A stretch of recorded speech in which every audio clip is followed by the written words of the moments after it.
2000 पर दीदी को 2000 रुपए क्यों मम्मी जी? तू तो 4000 की साड़ी लेकर आई थी, इसको मैंने 2000 ही तो दिए हैं। हाँ मम्मी जी, मैं 4000 की साड़ी लाई थी, मेरे पति के पैसे उन्होंने दिए थे मुझे। दीदी को आप क्यों दे रहे हो? अब तुझे भी 2000 इसके बराबर ही दिए मैंने। दीदी के पास पड़ी है साड़ियाँ, दीदी वही पहन लो। अब सब नए कपड़े पहनेंगे, तू भी नए कपड़े पहनेगी तो ये मुंह की तरफ देखेगी क्या फिर? छोड़ो मम्मी जी, ले लो आप 2000 रुपए, कोई बात नहीं है मेरे पास साड़ियाँ। त्योहारी तो है, कोई नहीं, कोई जरूरत नहीं है, मेरे है पैसे, साड़ी ले आ तू।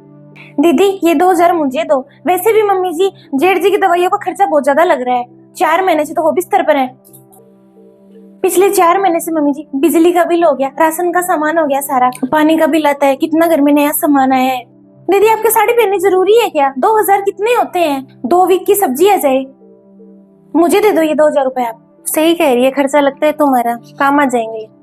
हाँ वो क्या है ना, जेठ जी की दवाई भी लानी है तो वो ला देंगे। ठीक है मम्मी जी, मैं बाजार जाके आती हूँ, जरूरी काम है कोई। जाए। मैंने उस समय इतना कहा, नंदू की देवर की शादी में सारे पैसे बर्बाद करती है, कुछ पैसे जोड़े होते तो आज इसकी इतनी सुननी नहीं पड़ती। लेकिन पति भी जो पत्नी की नहीं सुनते ना, तो पत्नी को ये दिन देखने पड़ते हैं। मम्मी जी आज हम बाहर खाना खाकर आ रहे हैं। बड़ी बहू के लिए भी ले आना पिज्जा, काफी दिन हो गए इसको, बाहर गई नहीं है बेचारी। मम्मी जी मैं रोटी सब्जी खा लूंगी।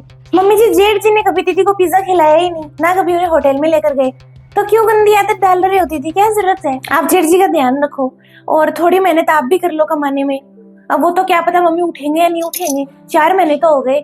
ऐसे एक्सीडेंट वाले तो मैंने देखे हैं, सालों साल ही नहीं उठते। बड़े बेटे ने क्या किया है तुझे सब पता है? तेरी शादी में गहने, तेरी दोनों नंदों की शादियों में गहने, और तुम सबकी शादी की पैसा नहीं लगा क्या उसमें? कभी उसने नाक में सलोट नहीं डाली। छोटी कहना पड़ रहा है, उस समय हम थोड़े स्वार्थी हो जाते ना मम्मी जी, तो अच्छा रहता। हाँ उस समय ये तेरी जेठानी भी बोली रहेगी, और जेठ तो था ही हमेशा से बोला। बस कर छोटी बहू, पिछले 4 महीने से तेरी बातें सुन रहे हैं हम। जेठानी है ये तेरी और वो जेठ जी लगते हैं, कुछ तो सोच समझ कर बोल ले। तू छोटी सिर्फ 4 महीने से खर्चा दे रही है और इतनी बड़ी बड़ी बातें भी करने लग गई। अब 4 महीने में 4 बिजली के बिल भरे, 4 पानी के बिल भरे, और थोड़ा बहुत कुछ घर में आया होगा छोटा मोटा सामान, उसे बड़ा करके बता रही है। राशन का सामान पापा जी लेकर आते हैं तेरा। मम्मी जी मेरे पति को चाहे 4 महीने लगे, चाहे 6 महीने लगे, चाहे वो पूरी जिंदगी कह रही है ना खड़े ना हो, कल से मैं मेरी कमाई ढूंढ लूंगी।